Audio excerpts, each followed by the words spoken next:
사랑과 마음 상담센터에서 보내드리는 이른 아침 햇살 받기 프로그램입니다.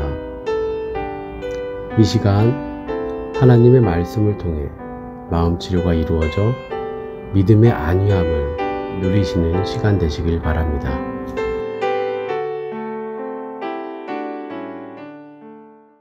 안녕하세요. 강은영 상담사입니다. 내게 출애굽의 증거를 보여주신 하나님이라는 제목으로 이야기를 하려고 합니다. 이것을 내게 나타내심은 여호와는 하나님이시요 그 외에는 다른 신이 없음을 내게 알게 하려 하심이니라. 신명기 4장 35절. 모세에 의해 애굽을 나와 홍해를 건넌 후에 모세와 이스라엘 자손들이 부른 노래가 있습니다. 이 노래에는 여호와여 신중에 주와 같은 자 누구니이까? 주와 같이 거룩함에 영광스러우며 찬송할 만한 유엄이 있으며 그 신들끼리 비교해 보아도 홍해 바다를 갈라지게 하는 역사는 오직 여호와라 이름하는 하나님만이 가능하다는 고백을 기록하고 있습니다. 하나님이 하나님이 되실 수 있는 이유는 다른 신이 할 수 없는 일을 하실 수 있기 때문이었습니다. 신명기에서 주 여호와여 주께서 주의 크신가 주의 권능을 주의 종에게 나타내시기를 시작하셨사오니 천지간에 무슨 신이 능히 주의 행하신 일 곧 주의 큰 능력으로 행하신 일같이 행할 수 있으리이까? 라며 출애굽에 관련된 기적의 사실들을 근거로 천지간의 어떠한 신들도 그렇게 할 수 없음을 기록하였습니다. 하나님의 자기 증명의 방법은 출애굽의 역사였습니다. 심리학자인 아들러의 미움받을 용기라는 책에 보면 인생의 거짓말을 외면하지 말라라는 내용이 있습니다. 여러 가지 구실을 만들어서 인생의 과제를 회피하는 것을 말합니다. 인간이 혼자 사는 것은 원칙적으로 불가능하며 사회적인 맥락 속에서만 개인이 됩니다. 그렇기 때문에 아들러 심리학에서는 개인으로서 자립과 사회에서의 협조를 목표로 이야기하고 있습니다. 자립은 정신적, 사회적으로 되어져야 하는 것입니다. 영적으로는 하나님 앞에 독립적인 주체로서 서 있을 수 있어야 합니다. 그런데 저는 저의 자립을 마음으로는 상대를 의지하면서 육으로만 하려고 했습니다. 저의 인생에 대한 고민을 하지 않고 누군가의 옆에 있으면서 의지하며 자립하는 것을 형상으로만 하며 현실을 직시하지 않고 회피하는 삶을 살아왔습니다. 회피하는 삶의 방식을 선택하며 살아온 저는 상대에게 맞추는 삶을 살았고 모든 책임을 상대에게 돌리며 나의 탐심을 채우며 편하게 살기 위해 그 목적대로 선택하며 살아가고 있었습니다.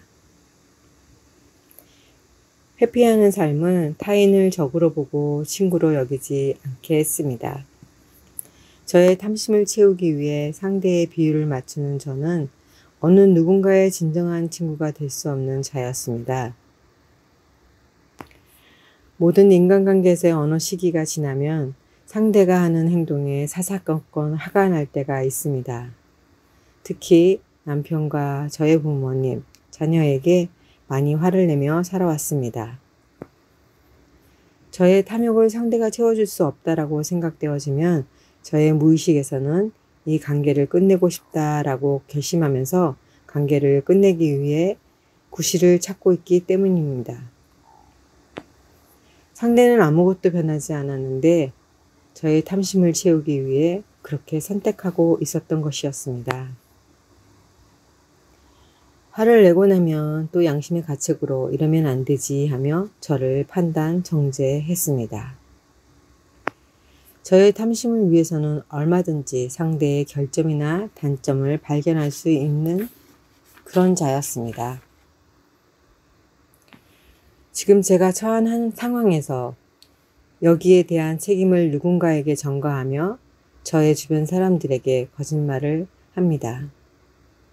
제가 선택해서 일어난 상황과 저의 감정까지도 저의 책임이 아니라 상대의 잘못으로 생긴 것이라고 여기며 모든 것에 책임을 지르고 하지 않았습니다. 여러 가지 구실을 만들어서 현실을 직면하지 않으려고 했던 것이었습니다. 이는 끝까지 저의 탐심을 채우고 싶어서 포기하지 못하고 있는 것이기도 했지요. 이런 삶의 방식은 어느 누구도 아닌 제 자신이 선택한 것인데 모든 것을 부모 탓, 친구 탓, 남편 탓 이렇게 탓을 하며 원망으로 가득 찬 그런 삶을 살아왔습니다. 신앙조차도 담임 목사님을 탓하기도 했습니다. 나의 정서적 이익을 채우기 위해서 말입니다. 저의 탐심을 채우기 위해 기준을 세워놓았으며 탐심을 가리기 위해 양심으로 살며 악한 자기라는 것을 행위적으로 그것을 가리며 살아왔습니다. 저의 탐심은 나 자신을 우상숭배하며 살게 하는 모신이라는 즉 원가적 탐색과 애착이론 또 대상관계 이론 등에서 말하는 나에게 절대적으로 영향을 미친 양육자 즉 엄마가 마음속에서 지배하고 있었다라는 것을 알게 되었습니다. 양육자인 엄마는 아이가 태어날 때 그리고 아이를 양육할 때 어머니가 보여주는 능력은 가히 신적이라고 합니다. 엄마는 아이가 태어날 때 전지전능한 섭리적 당위성을 가지고 아이의 운명을 길러주는 어머니. 그 어머니가 바로 우리들의 신처럼 마음속에서 엄마의 이미지가 나를 지배하고 있었던 것입니다. 양육자인 어머니시는 아이가 믿든 믿지 않든 아이의 인생을 마음대로 관리하는 권한을 가지고 있는 신과 같이 무의식적으로 저에게 영향을 미치고 있었습니다. 결핍을 채우기 위해서 이렇게 무의식적으로 이끄는 대로 그렇게 살아갔던 것입니다. 이스라엘 백성들이 출애굽을 하기 위해 더 큰 고역을 치르는 과정에서 너무 힘들어서 그냥 노예로 사는 것이 더 낫겠다라고 한 사건이 생각이 납니다. 기생충처럼 다른 사람 옆에서 꿀떡 심리를 가지고 저의 인생을 살아가고 싶어 했습니다. 제 집에서 살고 있었다는 것을 알게 된 것은 기적이고 이것은 하나님이 하나님됨을 저에게 보여주신 증거입니다. 출애굽의 기적, 이것이 증명되어야 다른 신들의 계시를 듣지 않고 오직 여호와의 규례와 명령을 지킬 수 있습니다. 홍해바다가 갈라지는 기적이 제 마음에서 저를 지배하고 있는 미혹의 영과 분리되는 일이 일어났습니다. 그동안 목사님의 말씀을 행위적으로 따르는 것으로 순종하고 있다고 여기고 있었던 것 같습니다. 저의 지배에서 벗어나고 싶다고 말로만 하는 그런 말로 신앙생활을 했던 것입니다. 제가 마음속의 대상, 즉 엄마로서의 나의 이미지, 나의 생각들을 우상숭배하며 있었는지를 알고 거기로부터 벗어나는 것이 출애굽이었습니다. 행위로 열심히 교회를 다니고 말씀을 들어도 저라는 존재에 대해 인식이 없다면 열심히 우상숭배를 하며 살아갈 수밖에 없는 자였습니다. 행위를 하는 것으로 믿음이 있다라고 여겼으며 그 행위가 저의 믿음을 증명해 준다라고 생각하고 있었습니다. 하지만 겉으로만 하는 행위는 아무 쓸모가 없었습니다. 행위가 없는 믿음도 죽은 믿음이며 믿음이 있다면 행위는 당연히 나오게 되는 것이었습니다.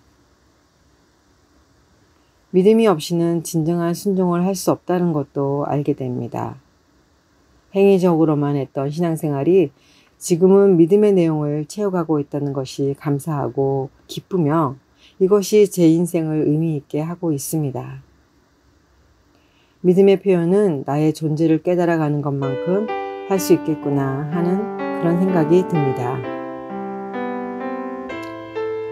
하나님께서 내게 나타나 보여주신 출애굽의 증거가 저를 더 하나님을 의지하게 하게 합니다. 찬빛에 비추어진 자로 제가 하나님의 자녀됨을 스스로 확신할 수 있게 됩니다. 하나님의 자녀인 줄 몰랐다 하더라도 영적 성숙이 되면서 확신이 점점 커질 것을 소망합니다. 감사합니다.